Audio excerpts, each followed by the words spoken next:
ഡാ ആരിഫെ, നിനക്ക് എങ്ങനെയാടാ ഇങ്ങനെ തരം താഴ്ന്നു പോകാൻ സാധിച്ചത്? ഇത് ഹൃദയത്തിൻ്റെ അടിത്തട്ടിൽ നിന്നുള്ളൊരു ചോദ്യമാണ്. മനസ്സാക്ഷിയെ മുൻനിർത്തിയിട്ടുള്ളൊരു ചോദ്യം നിന്നോട് മാത്രം. കാരണം നീ മതം വിട്ടുപോയവർക്കും നിരീശ്വരവാദികൾക്കും മാത്രമല്ല അപമാനമായത്, മറിച്ച് മനുഷ്യകുലത്തിനു മുഴുവനും വള്ളിയായി മാറിയിരിക്കുകയാണ് നീ. ശരിക്കും നിന്നോടൊരു കാര്യം ഞാൻ പറയട്ടെ.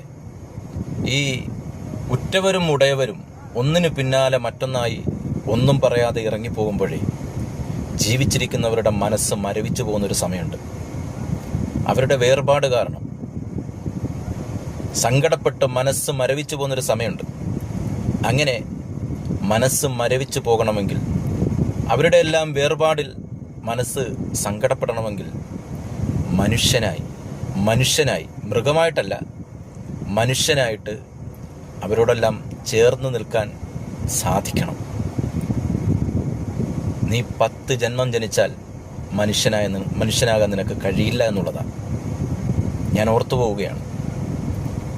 എൻ്റെ ഉമ്മ ആദ്യം പോയി, പിന്നീട് എൻ്റെ വാപ്പ പോയി, ഇപ്പോൾ കഴിഞ്ഞ തിങ്കളാഴ്ച എൻ്റെ പെങ്ങളും ഒന്നും പറയാതെ ഇറങ്ങിപ്പോയി. ഇങ്ങനെ ഉമ്മയുടെയും വാപ്പയുടെയും പെങ്ങളുടെയും വേർപാടിൽ ആ മരവിപ്പ് മാറാത്ത ഈ ഒരു സമയത്താണ് നിൻ്റെ ഈ നെറികെട്ട പോസ്റ്റ് ഞാൻ കണ്ടത്. സത്യം പറഞ്ഞാലേ ഈ ഭൂമിയിൽ ജീവിക്കാൻ പോലും നിനക്ക് അവകാശമില്ല എന്നുള്ളതാണ്.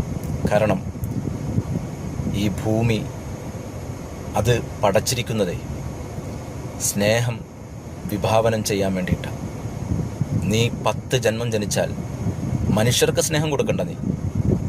നിന്നെ ഭൂജാതനാക്കിയ,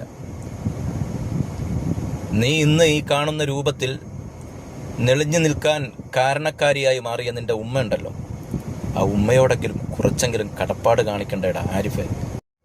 ഡാ, നിന്റെ ഉമ്മയില്ലേ, നിന്നെ പ്രസവിച്ച പ്രിയപ്പെട്ട ഉമ്മ, ആ ഉമ്മ മരണം മുഖാമുഖം കണ്ടുകൊണ്ട് ഈ ലോകത്തു നിന്നും യാത്ര പറയുന്നതുവരെ നിന്നെപ്പോലെയുള്ള ഒരു കീടത്തെ ജീവിതത്തിൽ നിന്നും മാറ്റി നിർത്താൻ കാണിച്ച ആവേശമുണ്ടല്ലോ, ഈമാനികമായ ആവേശം, കോടിക്കണക്കിന് വരുന്ന ഈ ഉമ്മത്തിലെ മുഴുവൻ ഉമ്മമാരുടെയും സഹോദരിമാരുടെയും ഹൃദയത്തിൽ ഒരു തീജ്വാലയായി കത്തി നിൽക്കുന്നുണ്ട് എന്ന കാര്യം നീ ഓർക്കണം.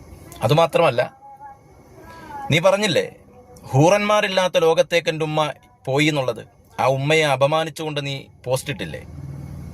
ഞാൻ പറയട്ടെ ആരിഫെ, ഈ ഉമ്മത്തിലെ